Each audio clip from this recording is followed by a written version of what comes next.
Aksi nyata modul 23, praktek coaching dengan rekan sejawat.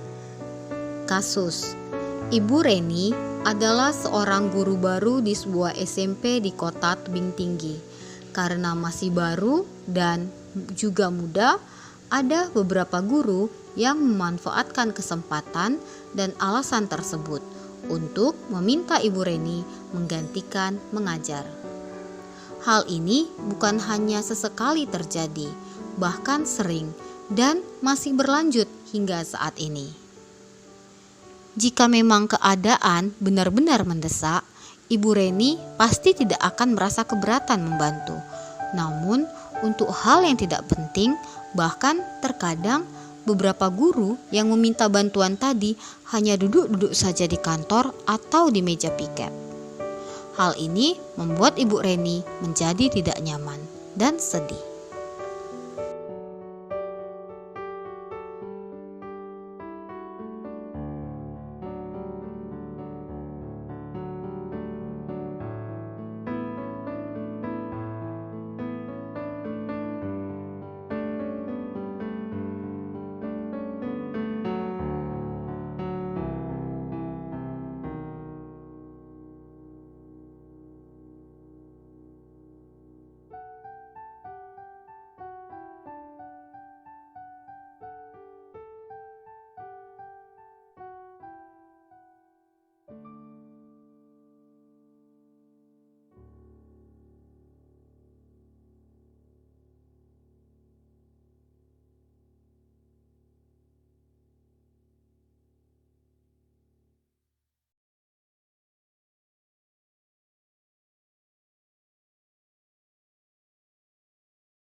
Halo Bu, kenapa duduk melamun sendiri? Kayaknya lagi banyak pikiran atau lagi banyak masalah ya?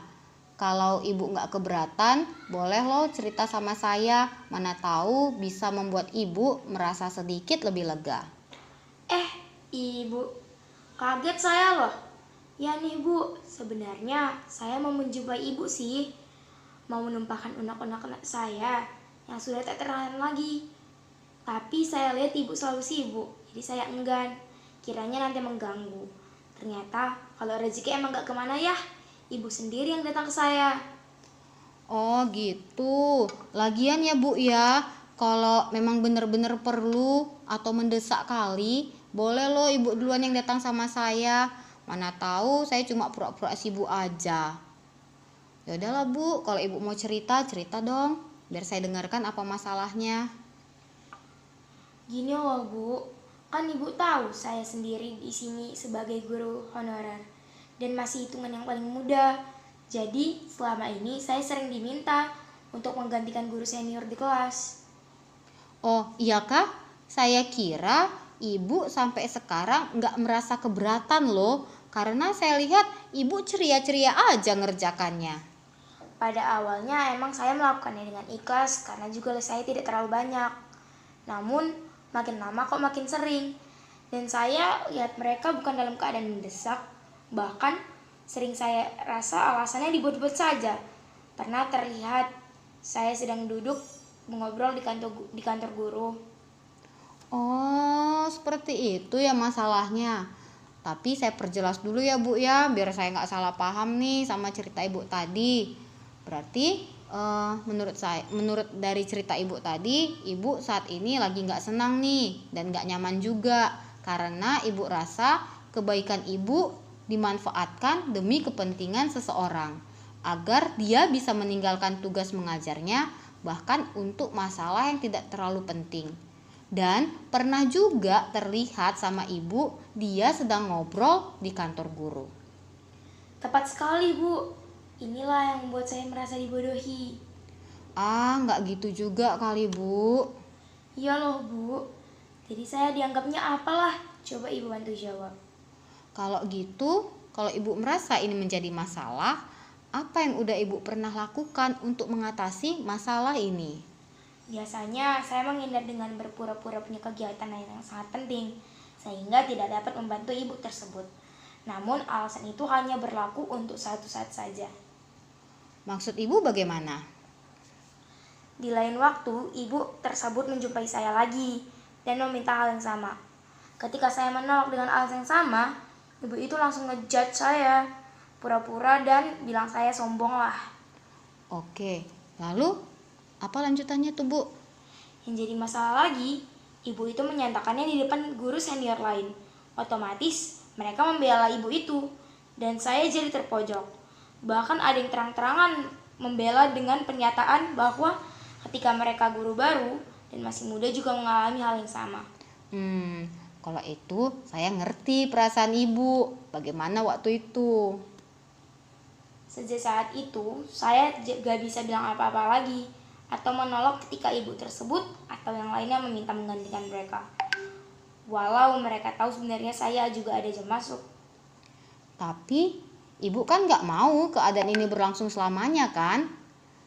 Ibu juga gak mungkin nungguin mereka pensiun yang pastinya masih beberapa tahun lagi. Karena itu Ibu galau sekarang.